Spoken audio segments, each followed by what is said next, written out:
రాష్ట్రం దోపిడీ అవుతున్నప్పుడు ఈ రాష్ట్రాన్ని కాపాడడం కోసం ఆయన తీసుకున్న త్యాగం ఇవాళ ఈ రాష్ట్రాన్ని కాదు భారతదేశంలోనే జనసేన పార్టీ అంటే ఏంటో తెలియజేసే విధంగా ఆయన ప్రవర్తన కూడా మనం చూసాం. ఇవాళ నరేంద్ర మోడీ గారు ఇవాళ ఆయన్ని కలపడానికి ఆయన పడిన కష్టం కానీ ఇవాళ 3 పార్టీలను కలిపి కష్టాన్ని కానీ మనం ఒకసారి ఒక లెక్క పెడితే ఆయన ఎంత కష్టపడితే సినిమాల్లో కష్టపడితే కోట్లాది రూపాయలు సంపాదించేవాడు.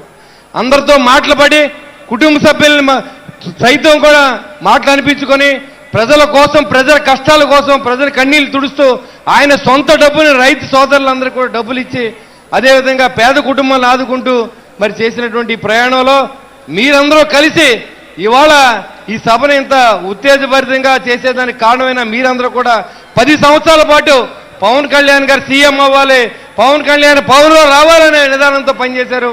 ఇవాళ మరొక పార్టీ అయితే ఏది కూడా ఒక్కసారి ఓడిపోతే మళ్ళీ కనపడిన మన దరిదాపులో కూడా కనపడదు. అలాంటి పరిస్థితుల్లో ప్రతి జన సైనికుడు వీరమహిళ కూడా పవన్ కళ్యాణ్ గారిని ఆరాధ్య దైవంగా చూసి మీరు చేసిన ఈ కృషి అందరికీ కూడా మీ అందరికీ పేరు పేరున ఉదయపూర్వ నమస్కారం తెలియజేస్తా ఉన్నా. ఒక్క మాట చెప్పదలుచుకున్న జనవాణి కార్యక్రమం అని పెట్టి దాదాపు 10,500 అప్లికేషన్లు మనకు వస్తే 2,000ని మనం సాల్వ్ చేయగలిగాం. చాలా పార్టీల దగ్గర తిరిగారు, చాలా మంది నాయకుల దగ్గర తిరిగారు.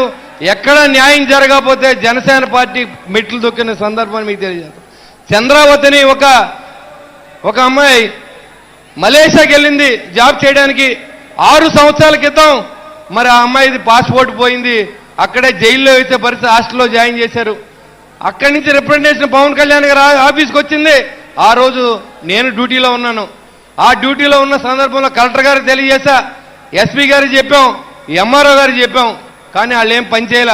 కానీ మన జన సైనికులు, ఎన్ఆర్ఐ జన సైనికులు, సింగపూర్లో ఉన్న జన సైనికులు, మలేషియాలో ఉన్న జన సైనికులు మళ్ళీ పాస్పోర్ట్ తీసుకొచ్చి 3 రోజులు రాబోతూ ఉంది.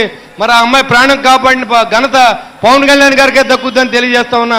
ఆయన చెప్పిన ప్రతి విషయాన్ని తూచా చెప్పకుండా పనిచేస్తా ఉన్నాం.